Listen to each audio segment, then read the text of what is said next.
Hello everybody and welcome to this video.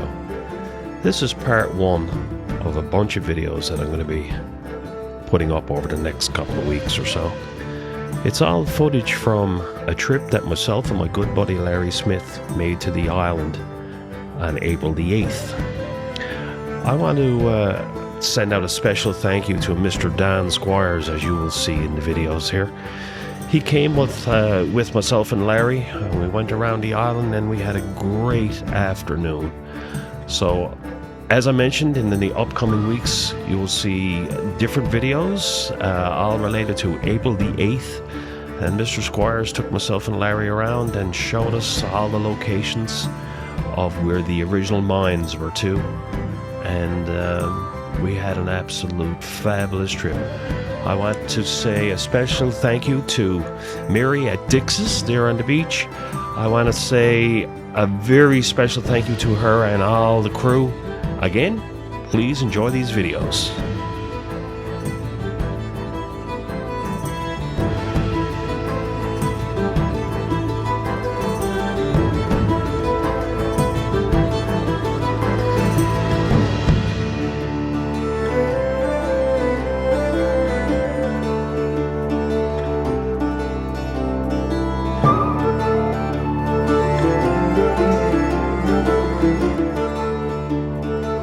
Hey everybody, how you doing? Welcome to Bell Island. Myself and you know this guy, Mr. Larry Smith, as we says, partner in crime, my good buddy here. We're on a day excursion over to Bell Island and we're here around, I think Larry, this is the Dominion Pier. I think this is Dominion Pier. Dominion Pier area. And I want to thank a friend of mine that told us about this very interesting looking place, and we won't say exactly where it's to, we won't show you where it's to because it's a little bit sketchy. But anyway, if you look behind us you will see, and we're guessing it's a part of the old tramway that used to bring, of course, the iron ore from the mines on the back of the island to right where we're to here now. Oh shoot, look Larry, there's buckets. Oh yeah, the buckets are... Oh, okay. Yeah, you can see the actual buckets here. I guess it was a full, like a pulley belt system. Yeah, there you go. There's your iron buckets. See if I can get the light here on my phone a little bit brighter here. But this must have been the end of it, because if it goes straight through there, you're out through the other side of the hill. I'm guessing probably, Larry, by back, like the road is not far from us, and that's all we're going to say. Maybe that all went up there before the road was there. This used to go through. I know it's really dark here to see it now, but it goes to the back corner here and there's a bunch of timbers, but it's all after being either fell in or it was filled in. But you can see, yeah, the remnants of the old buckets, the old ore buckets and the old wheels. Thanks again for sending us in the right direction, my friend from Bell Island there. Thank you. We got a full day of discovery, shall we say, coming up. Well, that's the plan. Check out a few different sites around. I hope you enjoyed the video, and we'll talk to you soon. Trying to figure out what this was here. As you're coming down the road here to where the two piers used to be, of course there's concrete, massive concrete and rebar areas. Big retaining wall here as well. You can see it all here. Also, as we made the turn down below, there was another remnants of like a wall. Same thing up there, all concrete. I'd love to see pictures about this particular area, see exactly what it looked like, right? And I'm wondering, how long was this road here? Was it always here, or is this since the mines closed?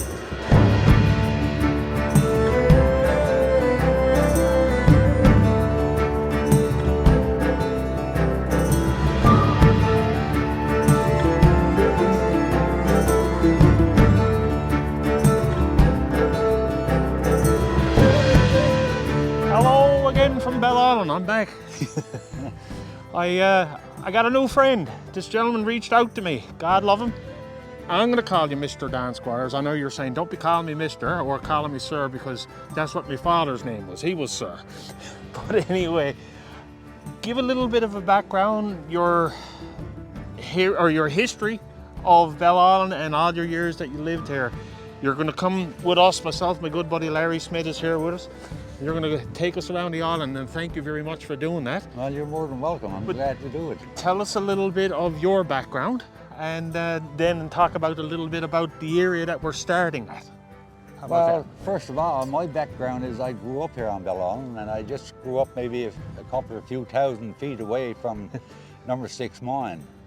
I played on the ore cars, I played up around the machinery, I collected bottles up there to go to the theatre, 5 cents a bottle. 5 cents a 1 bottle, cent a yeah. bottle, I'm sorry. And probably the old pop shop. But anyway, and I spent a lot of my time around the mines and down this area. Down in this area is called Scotia, East number 1. Wow. This is basically the area where the mining did start, down on this side of the island. And it just ran from down there, right up to where we're going to go in a minute, right up to this valley, right up to number 2 mine, and continues on right up to number 4 mine, further west. Wow.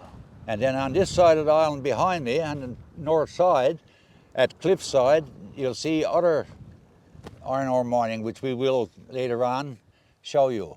Wow. So was this classified as being the number one mine? Scotia number 1. So was this all open face mining at that time, or did it wasn't a submarine mine? No. All this is submarine mine up here. Oh, okay. Yes. Now there might have been a scatter area where the tunnel went down to the cliffs. Oh, okay. You drive around the island on this side, and as you go up, you'll see different areas where the cliffs come out to the, or the caves, tunnels come out to the cliffs. So this was the first original area where it all started? This is basically where it all started down here. Wow. And it just went further west as it went.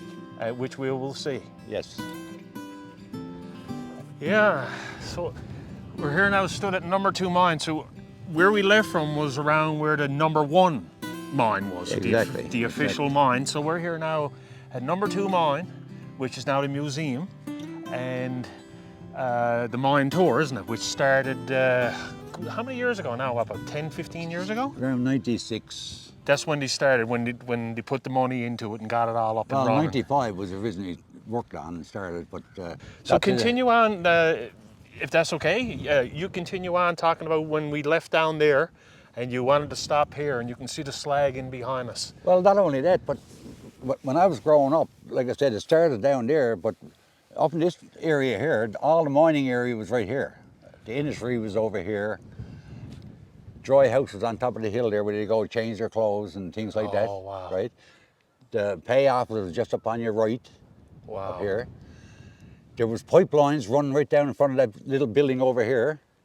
Wow. There was pipelines running all the way down, from west down to east. And there was ponds up on the back here, another one down in this area. Down across the road, there was 3 other ponds that water was just running As you mentioned, from the mines. As we were coming across, you mentioned that the land was fairly much flat. And you look at the land now, it's not flat because it was all dug for mining. Exactly. Everything was dug downhill. Wow. Followed the iron ore downhill and kept going until they went in under and come out through tunnels underground. And then they come out, actually, they never come out, they went 2.5, 3 miles down underneath the ocean on a 10-degree slope all the way down. So if you're looking out that side of the bay, someone told me that the depths out there are probably 400 feet of water or so. Wow. So when you were down in this mine, out 2 miles or more, then you were about 1,500, 2,000 feet below top of the ocean. Wow. Really, on the old rock. Unreal. So you can remember this as And a I small remember child, 1951, sir, Yeah. the first day at school. Okay. My sister, 5-year-old, my sister took me by the hand. I lived up here, Yeah. came down over the hill right there, walked across, past the mine, and up over that hill, and went to school, first day of my life. And Wow. I'll never forget it, never. So you're seeing here behind us now, Larry's going to get it on video, but this was all hand-picked, as That's you were what they saying, call as well tailings. as the trucks That's and what they all call tailings. yes. Yeah. Wow. That's all hand-picked over the years. Now, I tell the story when I was doing the mine here for 17 years. I'd be out here and I'd be telling a lot of visitors, they'd be asking me about this, right? Where did all the rock come from? I said, well, my darling, I'll tell you something. When I was growing up here as a young fella, all the people lived up on top of the hill were throwing rocks at us. So we used to stack them, I said, so we throw them back at them. And they'd crack up. And we never got around to getting rid of all this back to them. Yeah, yes. yeah. But that's mainly where all this came from. Unreal. All handpicked, as I heard, from mainly young people, young children. Young boys back in the early days. So was that on a picking belt? Yes. Was it a belt that would go past and they'd be picking this out, and the iron ore was left, and this is what they'd throw? Exactly right. And all this is all here behind you. All here, From my understanding, this opens in May, the number 2 mine, again, the tour and the museum. Highly, highly, highly recommend to come over. There's a couple of videos up on YouTube about the actual tour. It's by far the best thing that ever happened on Bellon since the mine's closed. I totally agree. There's no 2 ways about that. Right? Highly recommend. So when we leave here now, you're not very far from here. This area is known as the Green, isn't it? That's the Green.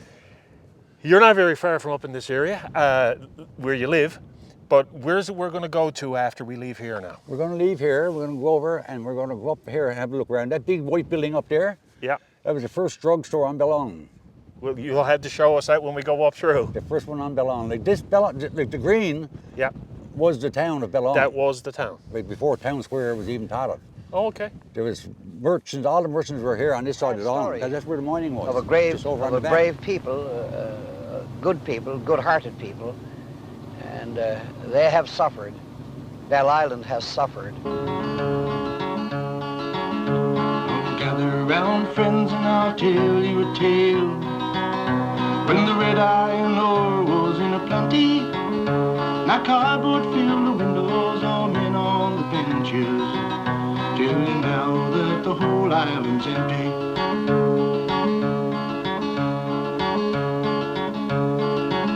Oh, the years passed the door and the giving was good, with the lunch bucket filled every season, till a man come to speak, and he said in 1 week that 3, 4, and 6 they were closing.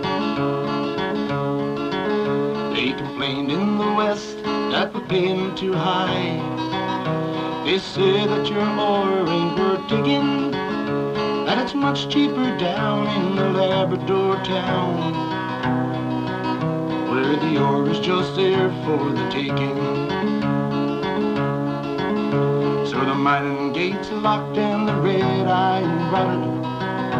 The room smelled heavy from drinking, and a sad silent song made the hours twice as long as I waited for the sun to go sinking. Now the winter is come, the ground's turning cold. The stores one by one they are folding, and my children will go as soon as they grow, for there ain't nothing here now to hold them.